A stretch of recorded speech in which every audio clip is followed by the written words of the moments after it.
मैं आवाज नहीं आ रही है।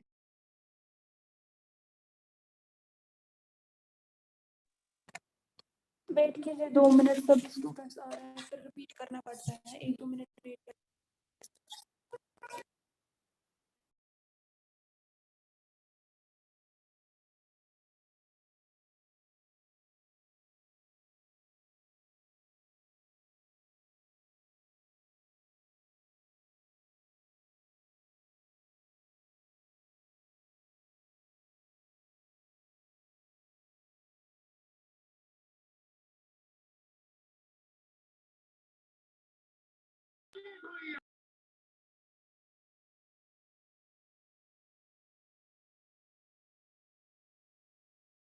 मैं आपकी आवाज नहीं।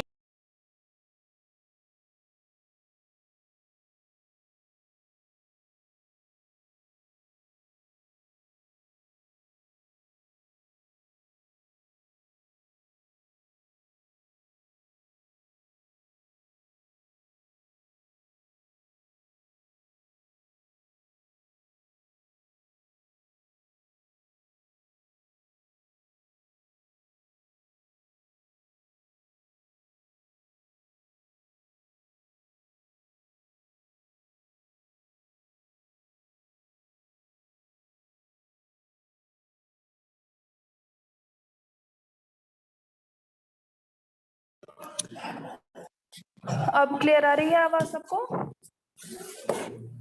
Yes ma'am. Yes ma'am. Okay, तो क्या पढ़ा था हमने कल परसों? परसों क्या पढ़ा था जी? हमने पढ़ा डिफरेंट स्टेट्स ऑफ वाटर। आपकी आवाज नहीं आ रही है। मैं बोल रही हूँ परसों हमने पढ़ा different states of water. Very good. तो water exists in how many states? Water की कितनी स्टेट्स होती है और उनको मैम कौन कौन सी? Solid, liquid, gaseous. ठीक है, तो जो हमारा आज का टॉपिक है that is about interchangeability of different states of water. ठीक है, यानी कि जो स्टेट्स ऑफ वाटर है, मतलब सॉलिड है, लिक्विड है या गैस है, इनको ये कैसे इंटरचेंज होती है, ठीक है, कैसे चेंज हो जाती है वो देखना है। अगर हम देखेंगे तो वाटर है वो 3 स्टेट्स में है, 3 फिजिकल स्टेट्स है उसकी, ठीक है, सॉलिड, लिक्विड एंड गैस। अब ये जो स्टेट्स है ये मेनली किस पर डिपेंड करती है एक्चुअली? मैंने कहा ये जो स्टेट्स है वाटर की ये एक्चुअली में किस पर डिपेंड है? ये एक्चुअली में टेम्परेचर और प्रेशर पे डिपेंड करती है। किससे डिपेंड करते हैं? टेम्परेचर और प्रेशर। उसी हिसाब से इनकी जो स्टेट्स है वो हो जाती है, ठीक है। तो ये जो इंटरकनेक्शन हो जाता है ना वाटर का, यानी सॉलिड से लिक्विड, लिक्विड से गैस, गैस से सॉलिड वगैरह, तो गैस से लिक्विड, तो ये कैसे हो जाता है? ये जब चेंज आ जाता है टेम्परेचर और प्रेशर में, तो उसी हिसाब से वाटर की जो स्टेट है दैट चेंजेस, ठीक है। देखिए जब हम वाटर को हीट करते हैं तो ये किस फॉर्म में जाता है? It comes into gaseous state जाता है ना। Yes ma'am. तो ये गैसियस स्टेट में जाता है। So this change takes place at a particular temperature. अब ये जो गैसियस स्टेट में जब ये जाता है तो ये एक पर्टिकुलर टेम्परेचर पे हो जाती है इसकी चेंज, ठीक है। तो जिसको हम बॉइलिंग पॉइंट कहते हैं। क्या कहते हैं? Boiling point. तो जब पानी हीट होता है, जब हम वाटर को हीट करते हैं, तो जब ये गैसियस फॉर्म में आ जाता है, तो जो भी हमें लगेगा कि गैसियस फॉर्म में आएगा, तो ये एक पर्टिकुलर टेम्परेचर पे। अब आ रही है क्लियर? यस। मैंने कहा जब पानी को हीट करते हैं, जब ये फिर ये उसके बाद गैसियस स्टेट में चला जाता है, ठीक है। तो ये चेंज जो आती है इस पानी में, ये पर्टिकुलर टेम्परेचर पे हो जाता है, ठीक है। तो उस टेम्परेचर को, उस पर्टिकुलर टेम्परेचर को हम नाम देते हैं बॉइलिंग पॉइंट। क्या देते हैं? बॉइलिंग पॉइंट, यानी जहां पर ये यहाँ पर वाटर जो है चेंज हो रहा है गैसेस फॉर्म में, ठीक है। तो अगर हम देखेंगे बॉइलिंग पॉइंट ऑफ वाटर जो है दैट इज 100 डिग्री सेल्सियस, ठीक है। क्या होता है boiling point of water?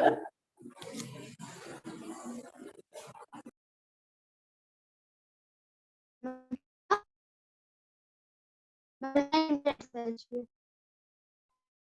Celsius.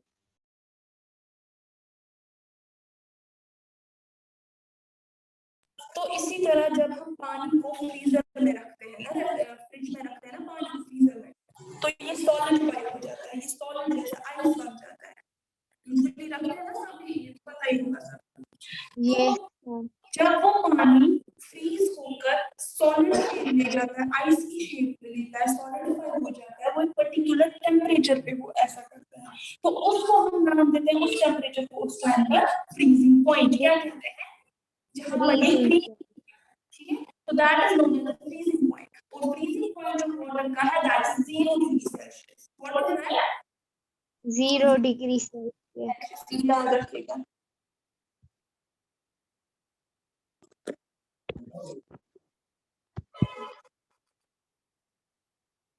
Boiling point of water कितना है?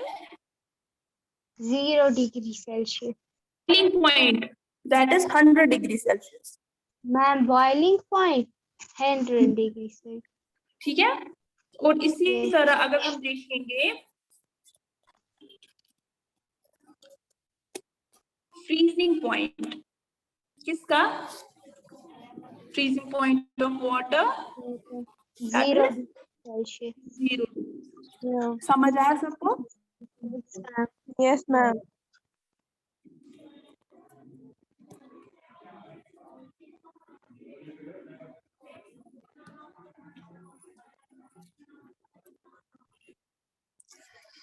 तो जब हम इस आइस को खुले में रखते हैं, ऐसे ही रखते हैं, तो उसके बाद ये मेल्ट करना स्टार्ट हो जाता है, ठीक है। और उसके बाद ये फिर से लिक्विड में वापस आ जाता है। यूजुअली देखते हैं ना, जो फ्रीजर से हम आइस क्यूब्स वगैरह निकालते हैं, अगर हम उसको ऐसे ही रखेंगे कुछ टाइम तक, बाहर निकाल के रखेंगे, उसके बाद आप देखेंगे जो आइस जो है वो मेल्ट हो जाएगा और लिक्विड फॉर्म में वापस आ जाएगा, है ना। तो यही फेनोमेना जिसमें चेंज होता है वाटर एक स्टेट से दूसरे स्टेट तक और फिर अपनी ओरिजिनलिटी वापस लाता है जिस स्टेट में वो था, that is known as the interchangeability of water. उसको क्या कहते हैं? इंटरचेंजेबिलिटी। Inter Changeability.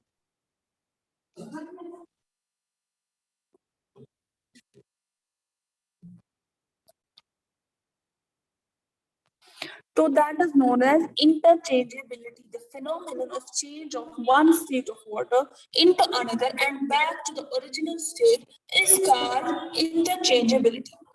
यहाँ तक क्लियर? Yes, ma'am. तो यहाँ पर मैं ऐसे दिखा सकती हूँ इसको।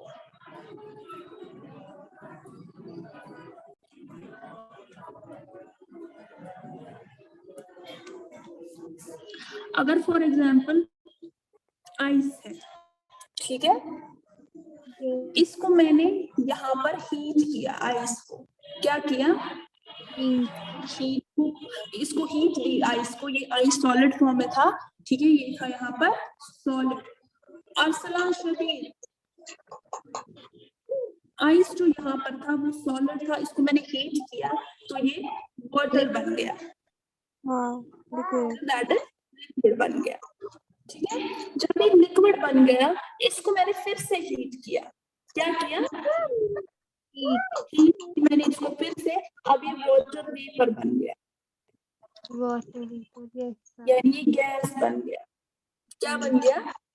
Gas. ठीक है, तो ये इंटरचेंज हो गया। अब इसके बाद ये जो गैस है यानी वाटर वेपर है, इसको मैंने हीट नहीं दी, इसको मैंने कूल डाउन किया, ये वापस वाटर की शक्ल में आ जाएगा। तो वाटर को जब मैंने फिर से कूल किया तो ये वापस आइस की शक्ल में आ जाएगा, यानी ये इंटरचेंज हो जाएगा। यहाँ पर मैं दिखाती हूँ फिर से, ये थोड़ा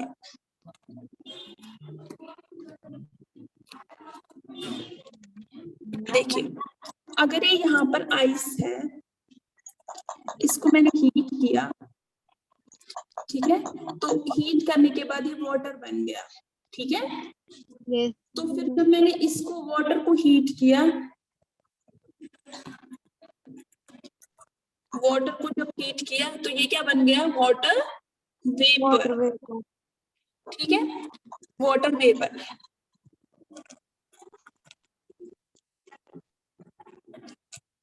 अब ये जो वाटर वेपर है, इसको मैंने हीट नहीं दी, इसको मैंने हीट माइनस की, इसको मैंने नहीं दी, तो ये वाटर वेपर क्या बन गया, फिर से वाटर, क्या बन गया, वाटर। water, इस वाटर को भी मैंने हीट नहीं दी, इसको मैंने कूल डाउन किया, फ्रीज किया, उसके बाद हीट नहीं दी मैंने, माइनस की, तो वहां पर ये फिर से आइस की शेप में आ जाएगा, तो ये आइस बनेगा, यानी सॉलिड, ठीक है। तो ये इंटरचेंज हो गया, पहले क्या था, सॉलिड था, उसके बाद लिक्विड बन गया, ये सॉलिड था, उसके बाद लिक्विड बन गया, उसके बाद गैस हो गया।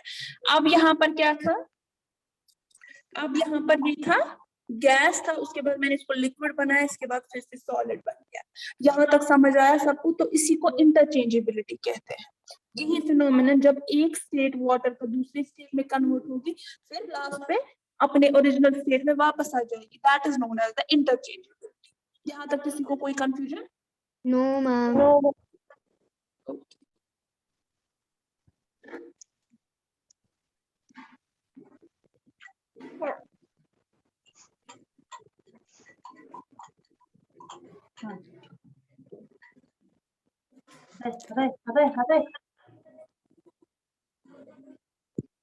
अर्जुमन रोल नंबर 4 अपना ये माइक ऑफ कीजिए।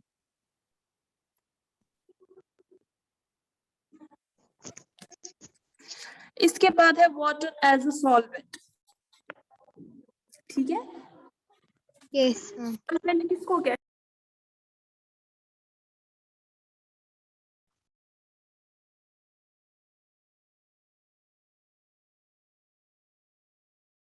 मैम आपकी आवाज नहीं आ रही है।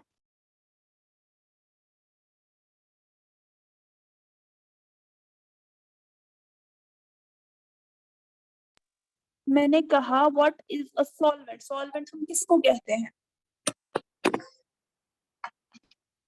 मैम जो हो जाता है मतलब जो वाटर के साथ ये डिसॉल्व हो जाता है,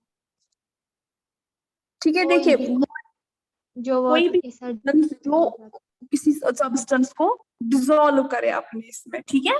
तो अगर हम यहाँ पर देखेंगे वाटर एज अ सॉल्वेंट, इसका मतलब वाटर की एक इम्पोर्टेंट प्रॉपर्टी, एक खसूसियत है वाटर की, कि उसमें वो सलाहियत है, वो एबिलिटी है कि वो बहुत सारे सब्सटेंस को अपने इसमें डिसॉल्व कर सकता है, ठीक है। तो वो एज अ सॉल्वेंट एक्ट कर सकता है, ठीक है। अगर आप शुगर लेंगे वो भी उसमें डिसॉल्व हो जाएगा, सॉल्ट लीजिए वो भी डिसॉल्व हो जाएगा, ठीक है। तो ऐसी बहुत सारी चीजें हैं जो मतलब जिसमें मतलब वाटर में जो डिसॉल्व हो सकती है, तो वाटर यहाँ पर एज एक्ट करता है क्या, सॉल्वेंट, ठीक है। ये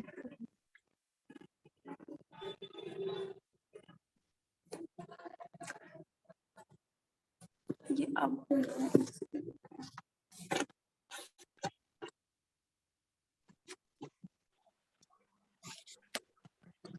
ठीक है, अगर यहाँ पर हम देखेंगे जब वाटर इवेपोरेट हो जाता है ना, तो वो क्लाउड्स बनाता है, ठीक है, जो कि एक फॉर्म ऑफ वाटर होता है। तो जब वो, लेकिन जब वो रेन वाटर, रेन की शक्ल में मतलब गिरता है, तो उसमें बहुत सारे गैसेस डिसॉल्व होते हैं उसमें, ठीक है। तो जब वो रेन एज अ रेनफॉल गिरता है ना नीचे, तो उसमें बहुत सारे गैसेस डिसॉल्व हुए होते हैं जो एयर में प्रेजेंट होते हैं। तो जब वो फिर रेनफॉल जो फिर जमीन में आ जाता है, जमीन पे गिर जाता है, तो ये सॉइल के साथ कांटेक्ट में आ जाता है, इसमें बहुत सारे मिनरल्स होते हैं, सॉल्ट्स होते हैं, तो वो भी उसके साथ डिसॉल्व हो जाते हैं। तो इसीलिए इसको वाटर को एज ए यूनिवर्सल सॉल्वेंट कहा जाता है। यहाँ तक समझ आया? yes मैम, ठीक है। अगर हम देखेंगे बहुत सारे वाटर सरफेस जैसे रिवर्स है, लेक्स है, ओशंस है, उनका डायरेक्ट कांटेक्ट होता है एटमॉस्फेयर की एयर से। जो एटमॉस्फेयर में एयर प्रेजेंट है उनका डायरेक्ट कांटेक्ट होता है, ठीक है। तो गैस जैसे ऑक्सीजन और कार्बन डाइऑक्साइड जो है वो भी वाटर में सॉल्युबल है, यानी वो डिसॉल्व हो सकते हैं इसमें, किसमें, वाटर में। तो ये एक्चुअल में डिसॉल्व ऑक्सीजन ही होता है जो एक्वाटिक ऑर्गेनिजम्स को क्या करता है, मदद देता है जिंदा रहने में, ठीक है। अगर हम फिशेस की बात करेंगे, फिशेस में एक ऑर्गन्स, उनमें ऑर्गन्स होते हैं जिनको हम गिल्स कहते हैं, जिसकी वजह से वो रिस्पायर करते हैं, ब्रीथ करते हैं, ठीक है। तो उसमें क्या हो जाता है, जो उनको मदद देता है, वो गिल्स उनको मदद देती है उस डिसॉल्व्ड ऑक्सीजन को टेकअप करने में, ठीक है। क्योंकि पानी में भी डिसॉल्व्ड ऑक्सीजन होता है ना, जो हवा में ऑक्सीजन प्रेजेंट होता है वो समंदर में, रिवर्स में, लेक्स में वो मिल जाता है वहां पर पानी के साथ, तो वो डिसॉल्व हो जाता है वहां पर। तो वो फिर फिशेस वगैरह जो एक्वाटिक एनिमल्स होते हैं वो वही ऑक्सीजन यूज अप करते हैं थ्रू देयर गिल्स, ठीक है। तो उस तरीके से उनकी मदद हो जाती है, गिल्स से वो मदद लेते हैं वो डिसॉल्व्ड ऑक्सीजन अपने अंदर लेने में, टेकअप करने में। यहाँ तक समझ आया सबको? Yes ma'am. और इसी तरह एक्वाटिक प्लांट्स जो एक्वाटिक प्लांट्स होते हैं वो भी कार्बन डाइऑक्साइड यूज करते हैं, डिसॉल्व्ड कार्बन डाइऑक्साइड यूज करते हैं अपने खाने की प्रिपरेशन के लिए। जैसे जो वो बनाते हैं खाना, यूजुअली बनाते हैं, तो वो अपना खाना कैसे बनाते हैं, इसी वो उनको भी तो कार्बन डाइऑक्साइड की जरूरत होती है। एक तो वो प्लांट्स होंगे जो सॉइल जमीन पर होते हैं, उनको कार्बन डाइऑक्साइड मिलता है एटमॉस्फेयर से।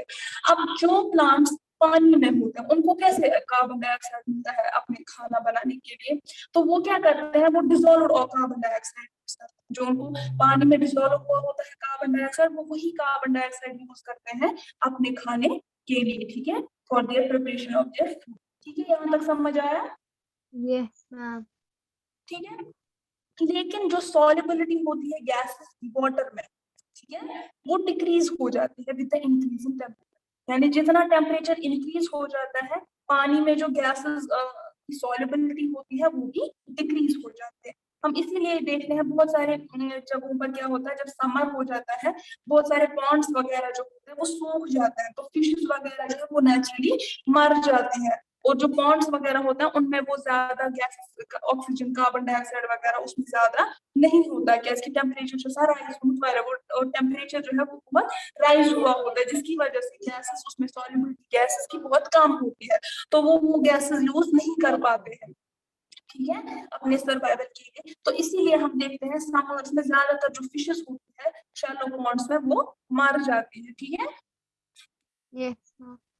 The water in the ponds become hot due to summer heat। Actual में क्या होता है, जो ponds होते हैं वो बहुत ज्यादा हॉट हो जाता है, उनमें जो पानी होता है बहुत गर्म हो जाता है, ठीक है, बहुत ज्यादा Yes. हॉट हो जाता है due to summer heat. As a result वो जो अमाउंट ऑफ ऑक्सीजन उसमें डिसॉल्व हुआ होता है वो भी रिड्यूस हुआ होता है और फिशेस अब्रप्टली मर जाती है। यहाँ तक समझ आया? Yes ma'am. Okay.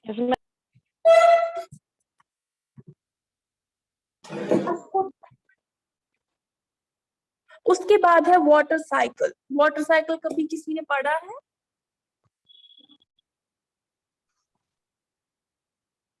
Yes ma'am. Ma'am क्या होता है वाटर साइकिल? मैं आपने भेजे लाइट चैप्टर के क्वेश्चन, किसके? Light chapter. जी मैंने ऑलरेडी वो भेजे हुए हैं, उसके एडिशनल क्वेश्चंस भी मैंने भेजे थे आपको।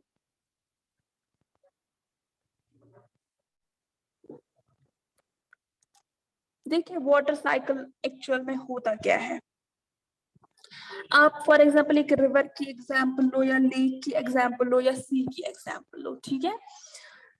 तो अब जो वाटर बॉडीज जो है उनका जो सरफेस वाटर होता है ना, वाटर बॉडीज में जो ऊपर वाली सरफेस होती है जहाँ पर पानी होता है वो इवेपोरेट हो जाता है कंटिन्यूअसली। वो कैसे इवेपोरेट होता है? क्योंकि उन पर डायरेक्ट सनलाइट पड़ती है, टेम्परेचर राइज होता है, तो वहां का जो पानी जो है वो गर्म होता है, वो धीरे धीरे इवेपोरेट करने लगता है, ठीक है। वो कंटिन्यूअसली इवेपोरेट करता है क्योंकि सनलाइट उस पर डायरेक्ट पड़ती है, ठीक है।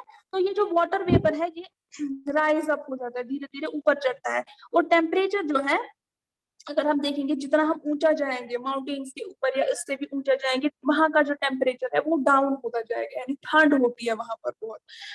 तो ये जो एयर है जिसमें ये वाटर वेपर्स प्रेजेंट होते हैं ये कूल डाउन हो जाता है ऊपर, ठीक है। हायर ऑल्टीट्यूड्स में ये कूल डाउन हो जाता है वाटर वेपर, और वहां पर वाटर ड्रॉपलेट्स बन जाते हैं, ये जम जाता है वहां पर। ये फिर से गौर से समझना, ठीक है। तो मैंने कहा जो वाटर बॉडी से, वाटर रिवर से, लेक से जो वाटर वेपर्स उठते हैं ना, वो ऊपर चले जाते हैं एटमोस्फेयर में। लेकिन जो ही हम ऊपर ऊपर जाते हैं, वहां का जो टेम्परेचर है वो डाउन होता है, यानी वहां ठंड होती है एज कम्पेयर टू अगर हम अर्थ की बात करेंगे, ठीक है। जितना अर्थ पर टेम्परेचर होगा, उससे अगर हम ऊंचा जाएंगे बहुत ज्यादा, तो वहां पर जो टेम्परेचर है वो उतना नहीं होगा, वो डाउन होता जाएगा। अब यहाँ से जो वाटर वेपर ऊपर ऊपर गए, ठीक है, तो ये वाटर वेपर कंडेंस हो जाते हैं, ये कूल डाउन हो जाते हैं ऊपर, जब ये हायर अल्टीट्यूड्स पे पहुंच जाते हैं, और इनके वाटर ड्रॉपलेट्स बन जाते हैं। क्या बन जाते हैं? Water droplets. और ये वाटर ड्रॉपलेट्स जो है, ये अपने साथ डस्ट पार्टिकल्स को चिपकाते हैं, ठीक है, अधेयर करते हैं उनको, जो हवा में प्रेजेंट होते हैं, यानी वो डस्ट पार्टिकल्स वगैरह भी इसके साथ मिक्स हो जाते हैं इन वाटर ड्रॉपलेट्स के साथ। तो ये जो वाटर ड्रॉपलेट्स, ये बड़े मतलब इनका ग्रुप एक बन जाता है इन वाटर ड्रॉपलेट्स का, विद डस्ट वगैरह, डस्ट पार्टिकल्स भी साथ होते हैं, तो ये क्लाउड्स बनाते हैं। क्या बनाते हैं? क्लाउड। क्लाउड्स। यहाँ तक समझ आया? मैं फिर से रिपीट करूँ यहाँ तक, नो मैम। ठीक है। तो जो ही ये वाटर वेपर्स ऊपर ऊपर गए हायर ऑल्टीट्यूड्स पे, वहां पर ये कंडेंस हो गए और इनका वाटर ड्रॉपलेट बन गया, और ये वाटर ड्रॉपलेट अपने साथ डस्ट पार्टिकल्स को मिला। क्या हो गया आपको? Madiha roll number 2।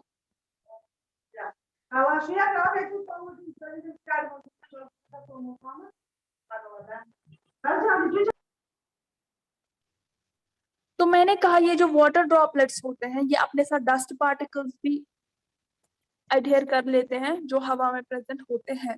तो यही वाटर ड्रॉपलेट्स का ग्रुप एक बन जाता है इन डस्ट पार्टिकल्स के साथ, तो ये क्लाउड्स बनाते हैं। क्या बनाते हैं? क्लाउड्स। तो ये क्लाउड जो है, ये एक जगह से दूसरी जगह जाते हैं with the help of wind, यानी ये एक जगह से दूसरी जगह तक मूव करते हैं।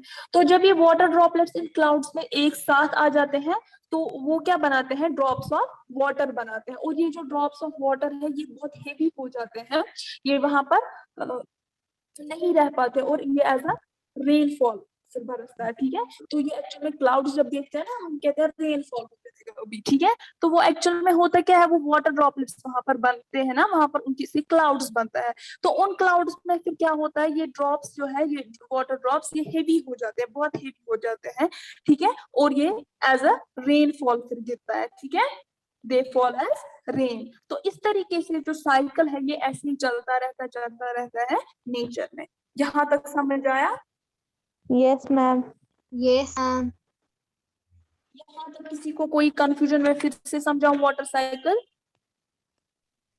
No ma'am. No ma'am. अगर आप यहाँ पर देखेंगे, ये है ना जो मैंने पिक्चर रखी है यहाँ पर, ये है वाटर साइकिल यहाँ पर, ठीक है। अगर ये फॉर एग्जाम्पल ये देखेंगे, ओशन का वाटर है, ठीक है, 97% जो अर्थ का वाटर है दैट इज ओशन, ठीक है। तो इससे क्या हो जाता है, यहाँ पर इवापोरेशन, वेपर्स उठते हैं, ठीक है। तो ये ऊपर चले जाते हैं ऊपर, तो यहाँ पर कंडेंसेशन हो जाती है। कंडेंसेशन मतलब ये जो वाटर वेपर्स है, ये ऊपर कूल हो जाते हैं, और क्या करते हैं इनके साथ, इनका वाटर ड्रॉपलेट बन जाता है। वहां पर क्या बन जाता है? Water droplet. जो ये ऊपर ऊपर चले जाते हैं, उसके बाद इनका क्लाउड्स बन जाता है। यहाँ पर आप देखिए, थोड़े से क्लाउड्स बन जाते हैं, क्लाउड्स उधर इधर मूव करते हैं through the help of wind. तो यहाँ पर जब ये क्लाउड्स बनते हैं,